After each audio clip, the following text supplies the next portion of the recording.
as I started during the presentation of the budget itself, saying this budget, which is the first one for this term of the government, is presented with a 10-year vision in mind. The 10-year vision is also a point of continuity from the interim budget, where the specifics of what we expect to achieve in 10 years is very well narrated and recalled them.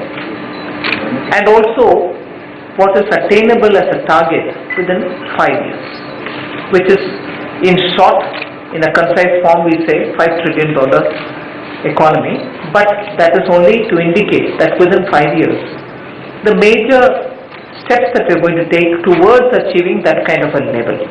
So the emphasis is very clearly on overall development of the economy, where you're looking at rural initiatives, all of which will give a certain dynamic to the rural area and therefore contribute to the growth.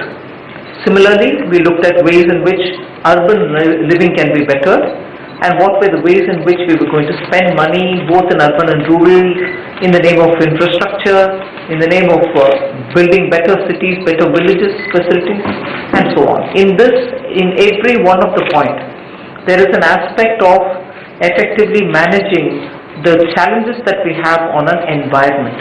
That's why there's emphasis on waste to energy, waste to wealth management, and so on, all of which in terms of what kind of a particular benefit it is going to give will have to be calibrated with the particular benefit together with the collaterals which are more important.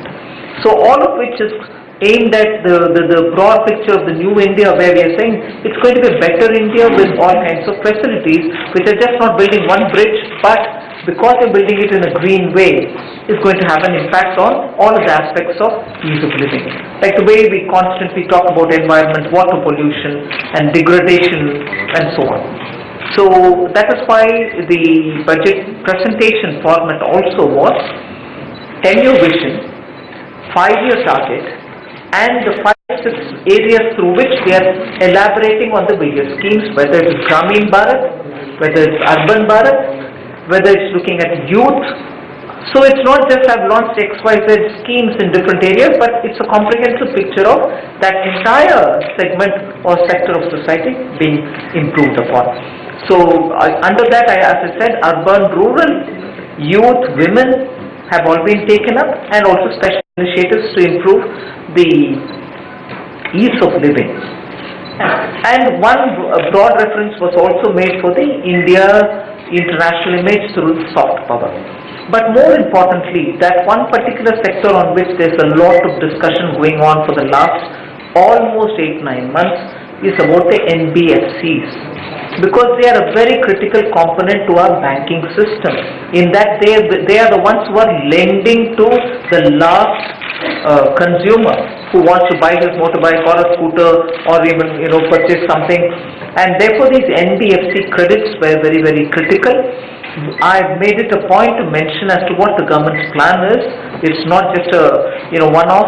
It's a comprehensively well thought out approach to the crisis about which all of us were talking about, and therefore on that the approach that we have taken and the approach which is going to make the Reserve Bank of India regulator both for the NBFCs in general and for the housing, where already the NHB was doing or expected to do the regulation. Now that power through the finance bill which is presented now will be given off to the RBI. There's also this window being open for NBFC financing, and to that window there is a backstop of the government security up to 10%, and we expect as a result the pooling of those resources or assets which can be bought and somewhere securitized. So the whole approach is to ensure that the government has responded comprehensively for the NBFC issue. And if we have responded comprehensively to the NBFC issue without understanding the regulatory shortcomings, it would have been something which you may want to ask more questions. But now, what I want to tell you is, it's a comprehensive approach, understanding that the regulatory powers also will have to be addressed, and that is being moved to the RBI. And one other big thing that I'm sure all of you all would have noticed, there is about recapitalization 70,000 crores for the banks, which is being given. And because of that, we expect, even if there is this debate that no, it is not a liquidity issue, banks have money, they are not passing it on, or they are passing it on higher rates, and that is not getting moved over to the citizens, that issue should now stand squarely addressed, because that fund is going to help the banks to be a bit more easy with their credit extensions. Then many other points which could otherwise get lost, I would broadly only indicate about the way in which we have decided on the government holding 51%, on the disinvestment. All the targets are realistically placed. Every target that we've given, tax collection, revenue collection, are all absolutely reasonable limits. There's no exaggeration of tasks of the assignment. So I would think there's emphasis on green, affordable, ease of living for common citizens. Infrastructure gets priority, like the way in which the last 5 years, consumption in the rural areas is being pumped by the government's expenditure on infrastructure, so that in situ benefits for workers who are working in these projects will reach money, actual money, real money will reach the rural consumer. So broadly, that's the kind of line we've taken. Startups have been given a whole set of tax benefits, whole set of approach which is going to make them feel a lot more ease of doing their business. Startups have been given. One point which I forgot to mention, or probably I didn't elaborate in the budget speech, was how stand-ups have made a big difference for social transformation. Today, the manual scavenging issue is something on which all of us really feel very bad. But stand-up has been so effectively utilized, along with startups designing robots which can help in reducing the monotony and the drudgery of the job. Today, the effective combination of startup and stand-up, together with banks utilizing that facility, has given the chance for many of the SCs and STs to come out as entrepreneurs. Now they have a company of their own and they employ, and this has employ a lot more number of people. This is a part of what we have had in our stakeholders consultation. So in a way, this budget is setting a vision, setting a target, achieving the target, or laying out plans to achieve the target, not just with one rasta, but touching every sector of our society. And banks which have had recent difficulties have been addressed. NBFC crisis has been addressed. More regulatory and other powers are being transferred to where they rightly should belong because of the capacities that exist. So as an opening statement, I would only probably say this much, but very clearly, if there are very genuine concerns about what will happen to social sector, is this happening or not, I can straight away tell you, welfare for SCs, welfare for SC, welfare for ST, welfare for the poor are all increased. The outlay is increased for all of them.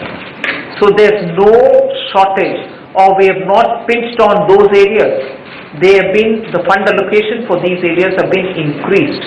And the big idea that we have to get all the fellowship related money, scholarship related money for higher education and the research-based money, which are spread across very many ministries, are now pooled in, so that there's one agency which takes care of that. So this is about all that I want to say in the opening statement.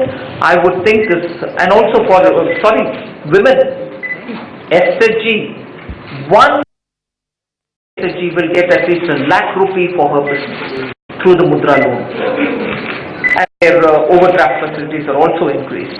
So we've tried addressing all the sectors without denying anybody else. So, okay Laxman ma'am, मैं Laxman CNBC आवाज से। इसमें दो चीज़ें ऐसी हुई, जैसे petrol पे हम लोगों ने ₹2 बढ़ोतरी की, और दूसरा एक सर्टेन अमाउंट से ज्यादा कैश निकालने पर टैक्स लगाने की बात की है। इसके पीछे दरअसल मकसद क्या था? ये माना जा रहा था कि इस प्रचंड बहुमत के बाद लोगों को कुछ खास तोहफा मिलेगा, लेकिन इसको थोड़ा सा नकारात्मक अंदाजे से देखा जा रहा है।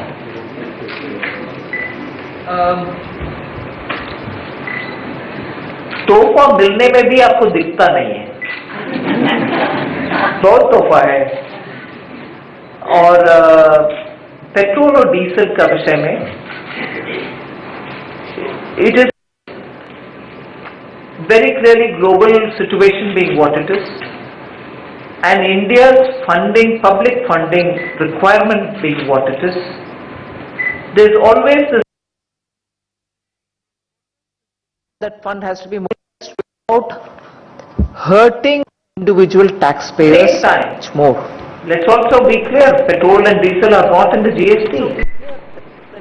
So we want to make sure that we don't expand on individual personal income tax so much, but where there are public transport coming in nowadays, individual spending on fuel, but particularly biofuel being promoted, this kind of a fuel is something which we wanted to be addressed.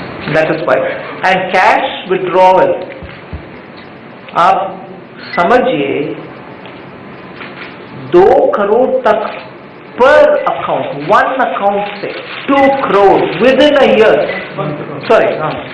1 crore within a year निकालने का आवश्यकता क्या होगा? 1 crore from one account withdrawal of cash. I don't know, I don't comprehend this. But yes, if you're a taxpayer and you're filing a return, with that you can reconcile this. This is not a TDS aside from that. That will get reconciled. जो करना चाह रहे हैं आप cash के साथ, वो please आप इलेक्ट्रॉनिकली ट्रांसफर करो, कुछ TDS VDS नहीं है। हम आपके ट्रांजैक्शन के खिलाफ नहीं है, कैश के खिलाफ।